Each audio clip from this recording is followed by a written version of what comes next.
Poetizing Life, Pa Im, Prince, by Heather Farrar. It's been 6 months since I had to say goodbye to my little Bogey, a Chinese pug who mysteriously came into my life 14 years ago, and who in the same way passed out of my life.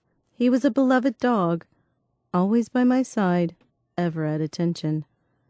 Since his passing, another puppy has made his way into my life, Rory, a chihuahua of the littlest sort, yet sporting a huge attitude. He is much different than Bogey. Rory wants to take life head-on and is in no way afraid to let you know how he feels about you. He is my constant companion at home. Throughout my life, I always had pets. Heaven knows I've had my share of pets. Their presence was important in many ways. They helped center me, were non-judgmental and accepting, always there when I needed a friend. My children also had pets and would take on the responsibility of caring for the animals they had.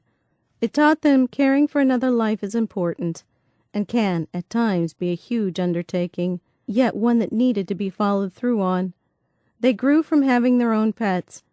Now that I am in my midlife, the importance of my little doggy companion seems to have taken a new relevance in my constant attentions. My children are slowly making the transition of moving out and moving on into their own lives. I find it comforting knowing I have this little welcoming critter waiting for me at the end of the day. I've read studies and findings on the positive health effects on persons who own pets. There has to be something to this. If one would observe the life of their pet, one could surmise a code to their living. They are quick to forgive, love to play, are cautious and perceptive of others when they detect something isn't right, know when to sleep deep and take naps, stand up for those they love, know when to give love and are open to receiving love, and the list goes on. If we humans would only take note of these actions, the world might be a better place, and we'd all live longer, healthier lives. My little Rory is not like Bogey. I miss my Bogey, and most likely will always. This, I am sure, is the mantra of many a pet owner. Rory, though, is teaching me new things. His enthusiasm for life gives me such joy.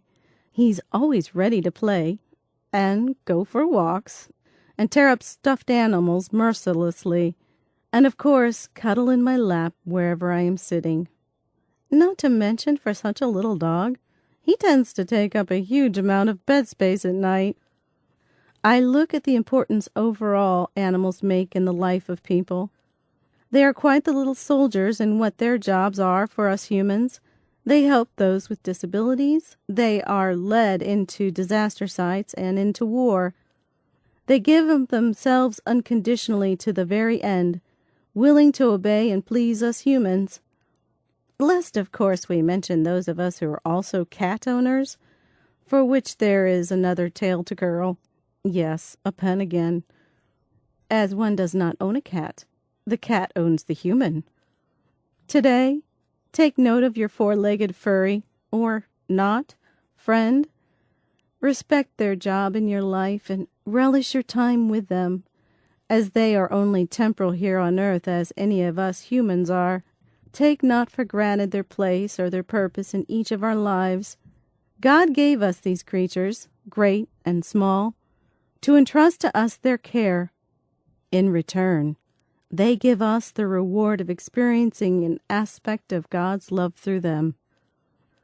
You can always contact me at heather@quillsongs.com or go to my website, www.quillsongs.com.